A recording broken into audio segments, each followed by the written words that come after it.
जी, अस्सलाम वालेकुम। मैं हूँ अवैस सलीम, मेरे साथ हैं वक़ार गिलानी इस्लामाबाद से, जावेद साहब भी शायद कुछ देर में हमें जॉइन कर लेंगे।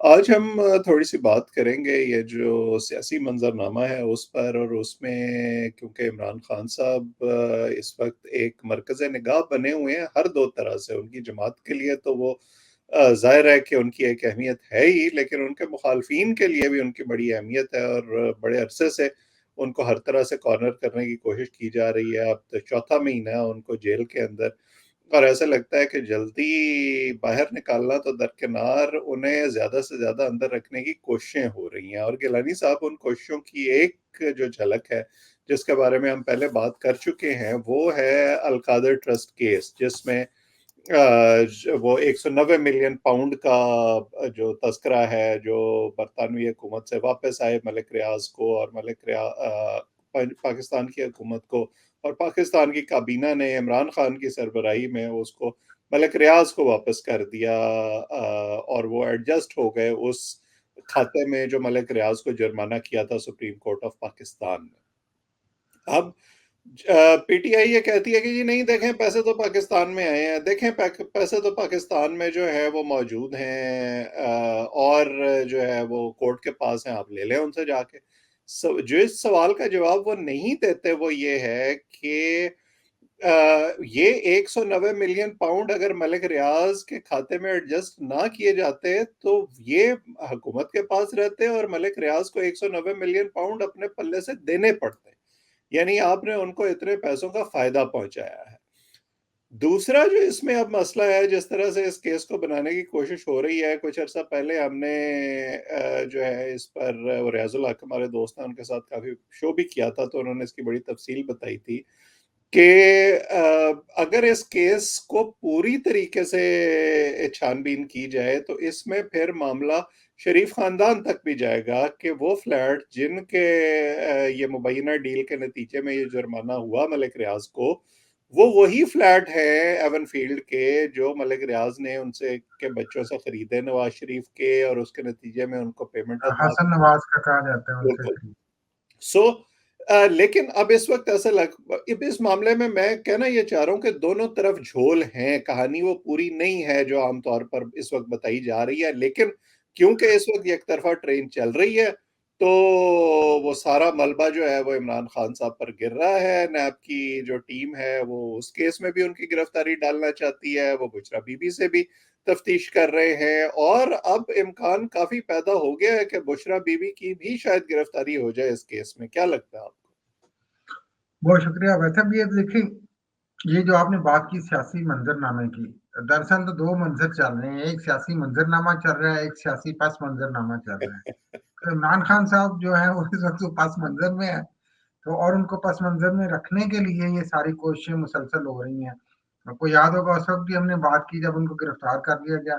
अभी तो हम अल कादर ट्रस्ट की आप बात कर रहे हैं कि शायद मुमकिन तौर पे बुशरा बीबी की गिरफ्तारी हो जाए, और मुमकिन तौर पे आज उन्होंने उनकी तो वारंट उनके तामील करवा दी है अल कादर ट्रस्ट में, और तोशा खाना वाले ट्रस्ट के दूसरे एक केस में पहले ही एक आपको पता है उनमें सजा होके वो मुअत्तल हो चुकी हुई है।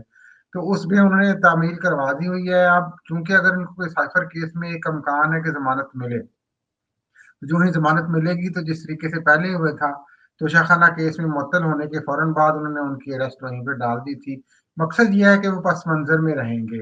अब अल कादर ट्रस्ट, या जो आप पहले मैं बात कर लूँ जोल की बात कर रहे थे अवैसा बात, तो ये झोल तो कहानियों में होते हैं और इन झोलों को इसलिए इस्तेमाल किया जाता है या झोल रखे जाते हैं, अदरवाइज तो आप किसी को पकड़ नहीं सकते। तो हमेशा झोल वाले मामलात उठाए जाते हैं, झोल वाले मामलात को देखा जाता है और उन्हीं पे सारे मामलात किए जाते हैं। पनामा की मिसाल आपके सामने है कि जिस तरीके से पनामा में इतफाक से उनका नाम आ गया जनाब अली और वो ब्रेक हो गई स्टोरी, और हमारे ही साथी दोस्त उमर चीमा साहब ने पाकिस्तान में तो वो की थी। तो उसके बाद से उनको एक वो झोल मिल गया। उस झोल की बिना पे वो मियाँ साहब को जिस तरीके से वो झोलते रहे हैं, वो अभी तक वो मामला चल रहा है। तो इसी बिल्कुल। कहानी का एक झोल इधर है, अल कादर ट्रस्ट का है। और अभी तो ये आप कह रहे हैं, अभी इसके बाद अगर ये सारा कुछ भी हो जाता है इत्तेफाक से, वैसा लकी साबित हो जाते हैं इमरान खान साहब, तो अभी 9 मई वाले केस पड़े हुए हैं, तो उनकी फिर आपको पता है अरेस्ट वारंट शुरू हो जाएंगे और उनके एटीसी में केसेस चलेंगे। तो ये उनका पस मंज़र में रहना चलता रहेगा। मामला ये नहीं है कि किसने हर हुकूमत में कहीं न कहीं देखें गलतियाँ होती हैं, गलतियाँ करवाई जाती हैं। आप नहीं करते तो आपके फैमिली मेंबर्स करते हैं। आपको याद होगा हमने एक प्रोग्राम में ये कहा भी था कि खान साहब ने शायद वाक़ई कुछ ना किया हो, लेकिन खान साहब के जो अहले खाना है वो उनको मरवा गए हैं। और वो चाहे अब इस तरह की भी मुतज़ाद इत्तलात चल रही हैं कि शायद वो भी कोई वादा माफ़ गवाह बनने के लिए तैयार हों या कोई प्रेस कॉन्फ्रेंस कर दें बुश्रा बीबी भी। लेकिन अल्टीमेटली शायद जो खेल जहाँ तक जा रहा है वैसा उसमें 2 ही चीज़ें लगती हैं, या तो खान साहब अंदर रहेंगे या खान साहब प्रेस कॉन्फ्रेंस करेंगे। और इम्कान है कि शायद मुस्तक़बिल बईद में जाके या करीब में आगे जाके खान साहब भी एक ऐसी प्रेस कॉन्फ्रेंस कर दें, मैं जो कि वैसा नहीं मुक़तदरा समझता कि वो चाहती है प्रेस कि वो करें। कॉन्फ्रेंस करेंगे। वो डटे रहेंगे और वो और डिटरमिन्ड होंगे क्योंकि उनको पता है कि गेम जो है वो मेरे हाथ में है। लेकिन प्रेस कॉन्फ्रेंस की अगर हम बात कर रहे हैं, तो बड़ा एक ज़िक्र चल रहा है कि मलिक रियाज़ साहब जो हैं वो अप्रूवर बन सकते हैं, वादा माफ़ गवाह बन सकते हैं इस केस में इमरान खान साहब के खिलाफ। क्या आपको लगता है? और अगर ऐसा हुआ, तो क्या फिर जहां भी उनसे अदालती कार्रवाई होगी, पीटीआई के वकील फिर जिरह नहीं करेंगे? और वो सवाल जो मैंने पहले उठाया कि शरीफ खानदान का इस मामले से क्या ताल्लुक है, क्या वो फिर इस कार्रवाई में नहीं आएगा? मेरा ख़्याल है कि ये बात तो आपको याद होगा बड़े अरसे से चलती रही है कि मलक रियाज़ जो हैं वो अप्रूवर बनेंगे और ये कई माह से हम बात सुनते आ रहे हैं। अब चूँकि मलक रियाज़ साहब पे भी शिकंजा एक कसता हुआ नज़र आ रहा है कुछ मामलात में, हम्म, तो शायद मामलात इसलिए जा रहे हैं कि शायद वो भी कोई स्टेटमेंट दे दें। लेकिन मेरा ख़्याल नहीं कि अप्रूवर भी अगर बनेंगे तो डायरेक्ट उसमें इमरान खान देखिए मुलव्वस नहीं है। शहज़ाद अकबर साहब का नाम आएगा और इनडायरेक्टली तो अब आपको पता है जो मूवर एंड शेकर्स थे उस वक़्त के फैज़ हमीद साहब रिटायर्ड जनरल आईएसआई के सरबराह, उनका नाम भी आया, फैसल वाला साहब ने नाम लिया है उनका 1-2 प्रोग्राम में। तो डायरेक्ट तो इमरान खान साहब नहीं मुतासिर होंगे और दूसरी बात होगी कि जहाँ तक इमरान खान को सज़ा देनी है, तो वो आप पहले भी देते आ रहे हैं। इस केस में भी अब नज़र आ रहे हैं आप दे देंगे जल्दी में केस साइफर में और आगे भी उन केसेज़ में आप दे देंगे। तो अप्रूवर बनने का मेरा नहीं ख़्याल इमरान खान साहब को कोई फ़ायदा या नुकसान है। हम्म, बिल्कुल। जावेद साहब ने हमें ज्वाइन कर लिया है। एक और जावेद साहब, मामला जो है परवेज इलाही साहब का फंसा हुआ है। वो खुद भी बाहर नहीं निकल रहे हैं, उनकी बार बार गिरफ्तारियां हो रही हैं और अब उनके साहबजादे जो हैं मोनिस इलाही साहब, उनको भी इश्तिहारी मुल्जिम करार दे दिया गया है और वो मुल्क से बाहर हैं, काफी अरसे से वापस नहीं आ रहे। एक जमाने में आपको याद होगा इस फेज से गुजर चुके हैं परवेज इलाही और मोनिस इलाही दोनों। जब तक वो फिर उसके बाद इत्तेहादी नहीं बन गए थे, पहले आसिफ जरदारी साहब के और फिर बाद में इमरान खान साहब के, तो उन्होंने ये वक्त गुजारा हुआ है, मेरा ख्याल है अभी फिर गुजार लेंगे। जी, बिल्कुल मामला मेरा ख़्याल से वहीं अटका हुआ है वो मिनी प्रेस कॉन्फ्रेंस पे। हम्म, अ, उसी वजह से मेरा ख़्याल से ये जो मामलात हैं उनके सेटल नहीं हो रहे और ये सेटल उस वक़्त तक नहीं हो पाएँगे, ये आपकी 8 फरवरी तक। मुझे नहीं हम्म, लगता कि उससे पहले ये परवेज़ इलाही साहब या मुन्नस इलाही अ, आज़ादाना किसी सूरत में आपको कहीं नज़र आएँ, कॉन्टेस्ट करते हुए। परवेज़ इलाही साहब का भी मखदूश है कि वो भी बाहर तो नहीं आने वाले, कोई कॉन्टेस्ट तो नहीं करने वाले। इम्कान तो बड़ा तो कम है कि 8 फरवरी को भी जो पीटीआई के उम्मीदवार हैं, अव्वल तो मुझे तो बड़ा शुबा है कि उनमें से कई तो जो स्क्रूटनी की स्टेज है वही पार नहीं कर सकेंगे, और जो पार करेंगे वो आगे जाके उन पर किस किस्म के शकूक शुबहात होंगे, वो इमरान खान के उम्मीदवार होंगे या किसी और के उम्मीदवार होंगे, बड़े सवालिया निशान है इस पूरे प्रोसेस पर। लेकिन हमें जरा आप थोड़ा सा ये भी बता दें कि ये इलेक्शन की अगर हम बात कर रहे हैं, मुस्लिम लीग नून किस किस्म के मुश्किलात का शिकार है? उनके लिए तो बड़ी स्मूथ सेलिंग होनी चाहिए, सुना है उनके अंदर भी कोई टिकटों की तकसीम पे फड्डा पड़ा हुआ है। उम, वो मुश्किलात कुछ इस किस्म की हैं, वो बज़ाहिर उनको मुश्किलात कह नहीं सकते। एक हम्म, तो जिस किस्म का उनके पास ओवरवेलमिंग किस्म का जो उन्होंने कहा है कि 20 तारीख तक हमें अपने टिकट्स भेजें। जो एस्पायरेंट्स हैं, जो कंटेंडर्स हैं। तो वो आपको याद होगा पीटीआई के डिसिडेंट्स थे 31। उनके साथ इन्होंने वादे-वईद किए थे कि हम आपको टिकट्स देंगे। बड़े-बड़े नाम हैं, एक तो जाके राजा रियाज आपके साहब की पोज़ीशन लीडर। क्यादत में ये कहना ना भूला करें आप। जी, बिल्कुल राजा रियाज़ साहब। वो तो खुद जाके लंदन से कंफर्म मेरे ख्याल से टिकट जेब में लेके वापस आ गए थे। हम्म, अब बाकी जो लोग हैं उन कॉन्स्टिट्यूएंसीज में मसला ये हो रहा है कि वहां इलेक्टेबल्स भी हैं जिनके साथ ये वादे वईद कर चुके थे कि आप ने ठहरना है, आपने कहीं नहीं जाना, आप असेंबली में रह जाना। अब वहां जो बाकी जो है पीएमएलएन के बाकी जो इलेक्टेबल्स थे, हैवी वेट्स थे, वो परेशान है कि यार इन्हें टिकट दे देंगे तो हमारा क्या बनेगा। तो या तो वो आजाद पे आए या किस तरह आए पीएमएल। मैं जी वो कैंडिडेट तो आजाद पता नहीं होते हैं या नहीं होते। हमारे जावेद साहब का जो कनेक्शन है ना इंटरनेट का, वो आजाद नहीं हो पा रहा पूरी तरह से। वो मेरे ख्याल वो भी 9 मई में मुलव्वस तो नहीं था। तो बात ये है, जो बात वो कर रहे थे वैसा बाय द वे, कि ये नहीं बात ये कि जब एक एक हवा चलाई जा रही है, एक नफसियाती बर्तरी जो है वो पीएमएलएन को दी जा रही है, तो जाहिर है जो पहले भी बात इस तरह से बहुत सारे हलकों में होती रही है, जो लोग देखें इलेक्टेबल्स हैं या जो लोग वैसे सियासत में आते हैं, तो वो सियासत में ऑब्वियसली पावर के लिए आते हैं। हम्म, तो जब लोगों को पता चलेगा कि जो मुक्तदरा है उसमें से पीटीआई पे मुकम्मल काटा है, आगे जाके और मंजरनामा वादे होगा, तो ज़ाहिर है हर कोई विनिंग पार्टी की तरफ जाने की कोशिश करेगा। और देखें तो जो उनके कॉन्स्टिट्यूएंसी उनके उम्मीदवार पॉलिटिक्स बनेंगे। जो कॉन्स्टिट्यूएंसी पॉलिटिक्स है ना गिलानी साहब, उसमें लोग प्रैग्मेटिक फैसला करते हैं। जाहिर है जी, लोगों ने अपने काम कराने होते हैं, थाने कचहरी की सियासत होती है। लेकिन जावेद साहब वापस आ गए, मेरा ख्याल है अपनी बात पूरी कर लें। जी वैसे सब इसमें एक और जो पहलू है वो है रेगुलर टर्न कोर्ट्स का। जो हम्म, रेगुलर टर्न कोर्ट्स हैं उनके लिए बड़ी आसानी होती थी, कभी सुबह महाज से आ गए, कभी कहाँ से आ गए, कभी मतलब कि हर दफा उनके पास कोई एक नारा जरूर होता था।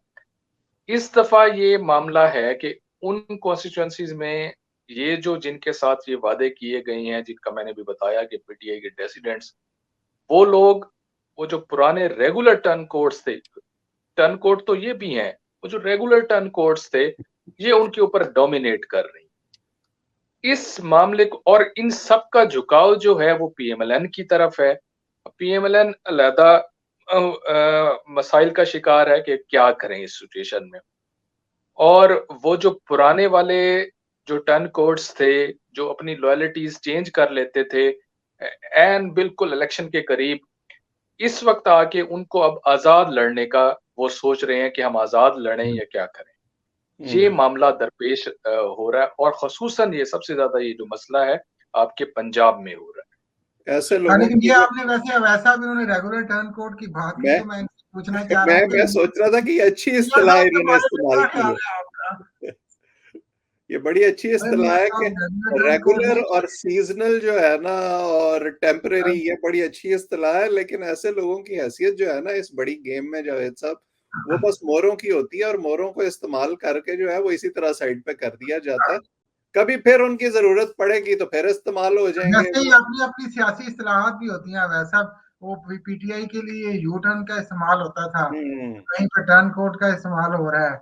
लेकिन वो बात यह है कि मामला वही है, वो नाम बदल बदल के आप जो मर्जी फार्मूला अपना रख लें। बिल्कुल दुरुस्त है। बात है। साकी की नमाज़ जारी है, मेहमान बदलते रहते हैं। बिल्कुल आखिर में मैंने आप दोनों से पूछना है कि ये जो फौजी अदालतों के खिलाफ सेनेट में करारदाद पेश हुई है, ये क्या चीज है और ये किसने पेश की और क्यों की, और इसका असर क्या होगा, जावेद साहब?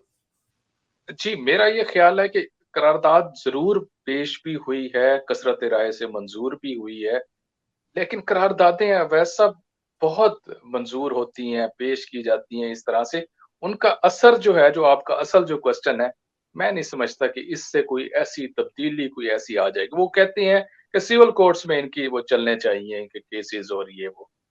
एक काविश है, एक बात है, एक मैसेज था, इन्होंने दे दिया। मैं नहीं समझता कि इसके ऊपर कोई ऐसे मन-अन इसके ऊपर अमल कर लिया जाएगा। गिलानी साहब? जनाब, मेरा ख्याल है कि ये इससे पहले अगर आप सेनेट की बात कर रहे हैं, तो 1-2 दिन पहले आपको याद हो कि कुछ शहदा की फैमिलीज़ ने भी प्रेस कॉन्फ्रेंस की हम्म, इस्लामाबाद में नेशनल प्रेस क्लब में। उन्होंने भी मुतालबा किया कि मिलिट्री कोर्ट्स बहाल की जाएँ। हालाँकि मिलिट्री कोर्ट्स तो देखें बहाल ही हैं। फैसला ये आया है कि सिविलियंस का ट्रायल आप मिलिट्री कोर्ट्स में नहीं कर सकते हैं।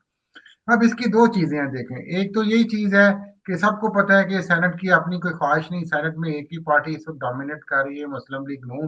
आउट ऑफ द वे जाके उनके सेनेटर इसहाक डार साहब को पार्लिमानी लीडर बना दिया गया वहाँ पे, और वो सारी लीड उनको दे दी गई। तो ये बेसिकली तो ज़ाहिर है, नज़र आ रहा है कि मुक़्तदा को खुश करने की ये कोशिशें हैं, और साथ में अपनी एनिमिटी भी है कि ज़ाहिर है उन लोगों का पीटीआई के लोग हैं तो उनका ट्रायल हो। लेकिन जो फ़ैसला मेरे ख़्याल है सुप्रीम कोर्ट के 5 मेंबर बेंच ने दिया है, अगर उस पे रिव्यू की पिटीशन भी आती है, या अगर रिव्यू करते हैं चीफ जस्टिस साहब, काज़ी फ़ैज़ल साहब इसको, तो ये आगे जाके फिर फुल बेंच बनेगा और उस पे डिसाइड करेगा। अदरवाइज़ तो देखिए वो कह चुके हैं वाज़ेह तौर पे कि कॉन्स्टिट्यूशन में इसकी गुंजाइश नहीं। लेकिन ये भी कहीं-कहीं से कुछ लोगों को अब नज़र आ रहा है वैसा कि शायद इस चीज़ को भी शायद कुछ हलकों की तरफ से अना का मसला बनाया जा रहा है कि ऐसा क्यों किया जा रहा है, हम उनको ट्रायल क्यों नहीं कर सकते हैं। और इसीलिए ये कोशिशें की जा रही हैं कि सिविल सोसाइटी, शोहदा की फैमिली, सेनेट से करारदाद पास हो। तो क्या उस पे सुप्रीम कोर्ट का, जिस तरह जावेद साहब ने कहा कि सुप्रीम कोर्ट का उस पे क्या रोल होगा? वो तो अगर कोई रिव्यू पिटीशन आएगी, तो रिव्यू पिटीशन में वो फुल बेंच बना देंगे। ज़ाहिर है 5 के बाद 7 या 9 या 13 का बेंच बन जाएगा। और अच्छी बात है अगर फुल बेंच भी बन जाए, ये मुतालबा तो आपको याद होगा फॉर्मर चीफ जस्टिस साहब से भी था कि आप इस पे फुल बेंच बनाएँ, बल्कि कादी साहब को तो इस पे बना देना चाहिए था। लेकिन उन्होंने भी 5 मेंबर बेंच पे इत्तेफ़ाक किया, जो कि बज़ाहिर लाइक माइंडेड था, उसमें सिवाय यही आफरीदी साहब के, और वो फैसला एक आ गया।